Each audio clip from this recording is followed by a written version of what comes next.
Hey, this is Matt once again. Welcome back to another review. There's another paid request, this time for Ben. Thank you so much for that.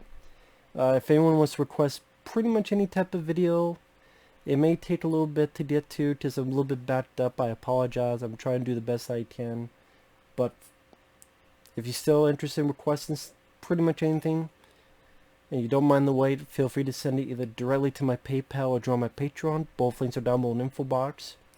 And this is for something I did not know what this was at first. Untold Volume 1, Crimes and Penalties.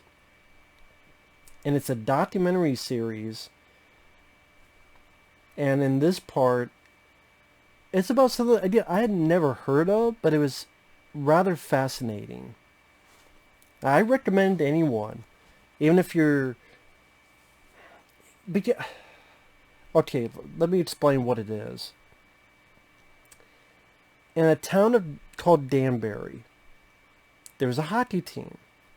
There was a hockey team, minor league, called the Trashers. A hockey team bought by a crime boss, Jimmy Galante, which some say might have been the inspiration for Tony Soprano.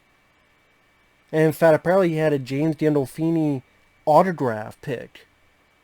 To the real Tony Soprano. And his son was a big fan of hockey, got hurt at one point, and so then bought a team for his 17-year-old son, and then said, do what you want. And so then the 17-year-old son went out and got the baddest of the bad because he was inspired. How he got into hockey? He was inspired by the Mighty Ducks. He loved the Mighty Ducks with Emilio Estevez. And they show footage of the movie. It's a well-edited documentary. That's one thing. It's well-edited. It looks slick. It's well-edited like for example, in wrestling, they have this thing called Dark Side of the Ring. Very well edited, where you have people talking, but you have footage from back in the day, you have news footage, you have pictures. Very easy to follow the story. But yeah, this 17-year-old kid got ownership, and he's like, I'm going to get the baddest of the bad because of Mighty Ducks and other stuff. So he got like a guy who was a hockey player, but he was in prison, and he just got out of prison. He got a guy that is literally called the Nigerian Nightmare. He got a guy who lost an eye during a game, so he's called One-Eyed Willie. He got these twins that seem like the twins in that Paul Newman hockey film Slapshot, like just riffing off each other. And this son, 17-year-old AJ, he was also a big fan of wrestling. So pretty much he said, I want to bring that backyard wrestling stuff to hockey, and that pretty much every game get into like 8 to 10 fights. And the crowd really loved it, and the minor league, the UHL, became a big thing. And also in the background, you have the FBI watching all this because they're trying to get stuff to bring down the big guy, Galante. And it's showing the history of like what ups and downs of this year or so of this hockey team, and how they really cared for each other, how they dominated each night, and the fights they get into. And like one guy got his leg broken, and these people talk about, hey, we know this guy's address. What do you want us to do with him, huh? You tell us what you want us to do. You tell us what the fuck you wanted to do. Put two in the They don't say that far, but you get the idea. I'm sitting there going, what the fuck? I've never... And this hockey team, minor league, got so popular, it was on Sports Center. Sports Center. And it was really fascinating. Because again, I never heard of this before. There's bits that I go, oh wow, like when this AJ guy was a kid, he had a fucking Ninja Turtle Raphael costume. Or in one of his birthdays, because he's a wrestling fan, they invited China, Triple H, and The Rock. Dwayne Johnson. There you go, Dwayne. Your clean-cut image. Ask him about Jimmy Galante. Hey, this mob boss. You know, you went to his birthday party for his kid. This is before The Rock was The Rock, but I was surprised they got away with it with how popular The Rock is. That, you know, someone needs to go ask. That's a question I would ask Dwayne Johnson. How was it at Jimmy Galante's party? You know, the mob boss guy, racketeering, and you were at his party for his birthday party for his son. How was that experience? I bet he would never see that question coming. And like I said, it's well edited. It kept me interested to see where the hell this was going. And then with the home footage and footage that was shot at the hockey games by video camera. And they talked with the players. They talked with the mob boss himself, Jimmy Galante. They talked with AJ, the son, who's older. They talked with the guy who's the commissioner of the minor league. They talked to some of the FBI guys. And they even talked to a couple fans who love the stuff. And that's one thing that bothered me about it. If there's one critique I have about this, I kind of wish there was more of a opposing view. Because the way it's making it out to be, like all these guys loved each other and they were family, and the fans, they really loved this team. But I'm sitting there going, yeah, but at the end of the day, this team were bullies and assaulters. I know it's not a real word, but they were assaulting people. And they were doing illegal stuff, and they intimidate people. They were bullies.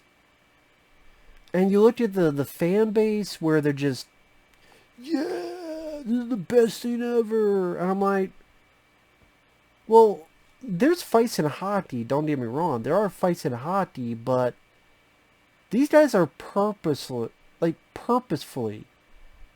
just, okay, time to start a fight and break this guy's nose. Who didn't deserve it? It's one thing, like, you do something and you get hot-headed. Oh, you hit my arm, you broke my arm, fuck you, But this is like, literally in the first game, I want you to throw your... The big guy, James Galante, said, I want you to throw your gloves off and fight that guy. The first bit of the first game, do it. And he did, because he didn't pay, like, $10,000 cash. Okay. And just, it felt a bit sad that, like, all these people, like, this one guy that broke the teammate's leg, and they're literally sitting there going, yeah, we got his address, here's his address, what do you want us to do with him? I'm like, in my mind, I'm thinking that other player probably broke your leg because you were going to try to break his. Or it was an accident.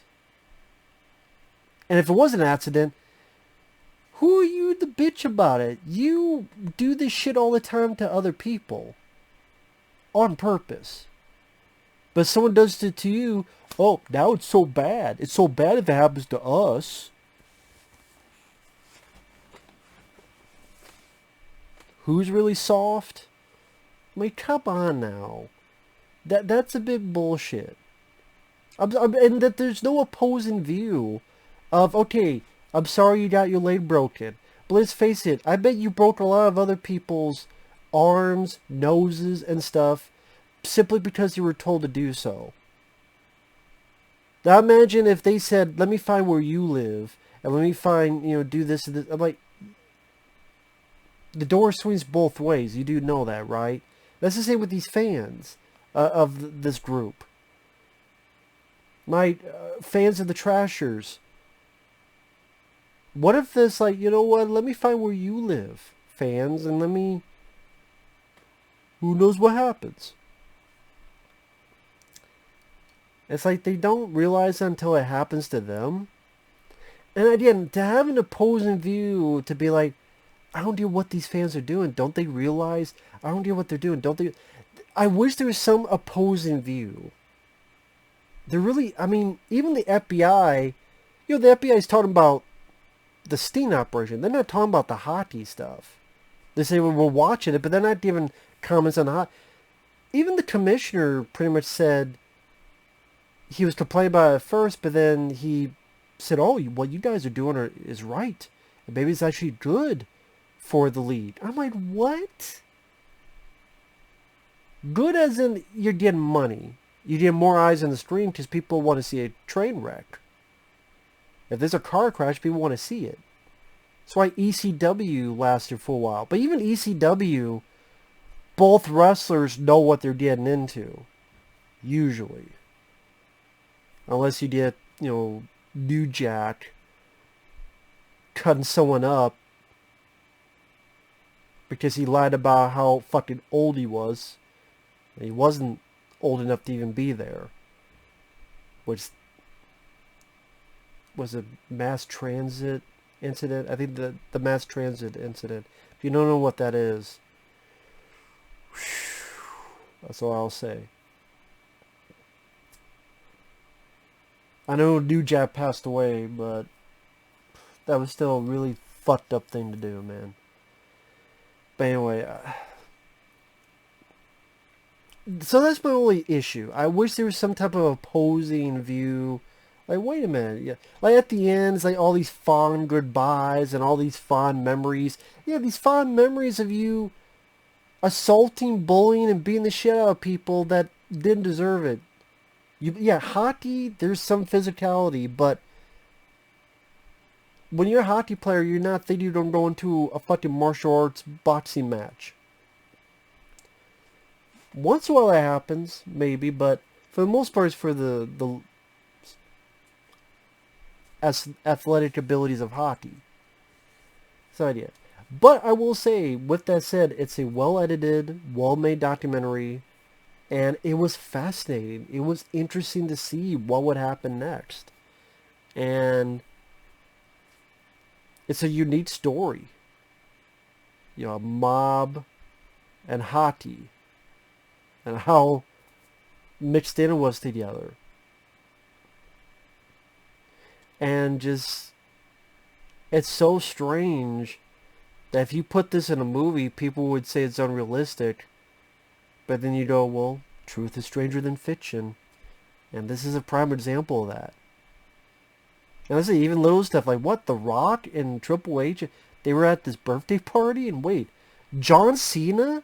Yeah, John Cena at one point came out, yeah, we got John Cena. I'm like, go ask John Cena, how was it coming out there for the Trashers? Mr. Fruity Pebble Man for the kids. Two-faced prick. And I will say I did like their mascot, the pitcher. The Trashers, it was an actual trash can, but the evil-looking trash can with a hockey stick. I actually thought it was kind of a cool mascot, cool pitcher. And the reason they're called the Trashers is because the James Galante, part of his racketeering, he owned a bunch of garbage trucks. A shitload of garbage trucks. He was in the trash business. But there was racketeering and all that stuff happened. But yeah, overall, it was really interesting to see. I'm glad I saw it. So thanks to Ben for that. And I did not give everything away. I didn't want to do that, but